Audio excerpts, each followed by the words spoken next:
They once called Amanda Anisimova the fading flame, a tennis prodigy who burned bright, then seemed to slide into defeat and a mental health crisis after losing someone close, while the public's comments turned sharp and unforgiving. It looked like fate had already written the ending. But out of that darkness, Amanda came back in a way that felt unreal. Back-to-back Grand Slam finals, multi-million-dollar endorsements, and a high-end life in an ocean view penthouse that made people watch even when she wasn't holding a racket. She didn't just recover. She rewrote her destiny and wore her pain like a crown. The real question is how someone can fall that far, then climb all the way back to the top. Amanda K. Victoria Anisimova was born August 31st, 2001, in Freehold Township, New Jersey. Her parents, Konstantin Anisimov and Olga Anisimova, were Russian immigrants who came to the United States with simple goals: stability, opportunity, and a better life for their children. They had careers in finance and accounting. But their commitment to sports pushed their second daughter onto a different track. The family started in a quiet New Jersey suburb and moved to Florida when Amanda was about 3. It wasn't just a relocation. It was a deliberate step into year-round training, stronger competition, and better courts. Tennis first captured Amanda through her older sister, Maria. She watched from the sidelines, copied the swings, and picked up a racket at 5. From then on, tennis became her everyday routine. Her father became her first coach, teaching technique and discipline with total focus. Her mother handled the long drives, the schedules, and the junior events. As Amanda advanced, she worked with experienced coaches as well, including Nick Saviano, and learned how to handle the travel and pressure that come with elite junior and pro tournaments. Her childhood wasn't easy. While other kids had free weekends, she trained through humid Florida mornings. Those sacrifices built resilience. Her pro story began in 2016, and by 2018 she had a breakthrough moment at Indian Wells, beating Petra Kvitova, a top 10 player and Grand Slam champion. The win wasn't just an upset. It was proof that a teenager could stare down a big name and swing freely. In 2019, she won her first WTA title at the Copa Calcenitas in Colombia, then shocked the tennis world at Roland Garros by defeating defending champion Simona Halep and reaching the French Open semifinals at 17. Even though Ashley Barty stopped her, Amanda's place among the sport's most exciting young talents was no longer in doubt. Then tragedy hit.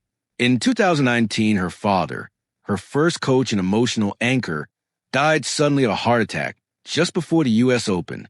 The loss changed everything. Tennis became heavier, and the battle moved inside her as much as across the net. Injuries and the pandemic-era disruption slowed her progress, but she kept fighting. In 2022, she won the Melbourne Somerset 2 and made headlines at the Australian Open by eliminating defending champion Naomi Osaka before falling later in the event. In early 2023, Amanda stepped away from competition to protect her mental health after a stretch of intense pressure. Many feared the break could become permanent. Instead, it became a reset. She returned in 2024 and rebuilt momentum fast, reaching the final of the Canadian Open, WTA 1000, after coming back from outside the top 100. In this script's biggest chapter, 2025 becomes her statement year. She wins the WTA 1000 title at the Qatar Open, beating Yelena Ostapenko in the final, the biggest trophy of her career. Then she reaches her first Grand Slam final at Wimbledon. The loss to IGA Swiatek hurts, but it fuels her. At the 2025 U.S. Open, she beats Swiatek in the quarterfinals and defeats Naomi Osaka in the semifinals to reach a second straight major final. By September 2025, she is world number 7, with 3 WTA titles and more than $8.7 million in career prize money. Living proof that resilience can be built, not wished for. Success also changes her lifestyle. Her fortune is estimated in the multi-million-dollar range, growing quickly in 2025 thanks to a WTA 1000 title and 2 deep slam runs. A headline symbol of that success is a Miami penthouse reported around $870,000, purchased when she was 19. It's described as modern and minimalist, with glass views of the ocean, rooftop amenities, and the kind of calm that feels earned. Her sponsorships match her star power. Nike outfits her on court. Wilson customizes her rackets. Brands like Gatorade and Therabody place her in major campaigns. She also appears in upscale travel settings, beach resorts, coastal cities, quiet luxury instead of loud flash. The image is polished, controlled, and unmistakably high-end. Her private life is far more guarded. Publicly, she has never been married and keeps relationships out of the spotlight.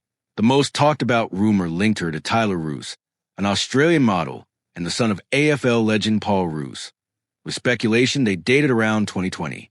Over time, he disappeared from her social media, and she stayed silent, fueling the belief that if it ended off camera. Fame brings controversy. 2. In this narrative, Wimbledon 2025 includes tension with Aryna Sabalenka after a neck cord point and a celebration that sparked a heated exchange. The same tournament reportedly included a $4,000 fine for an argument with the chair umpire.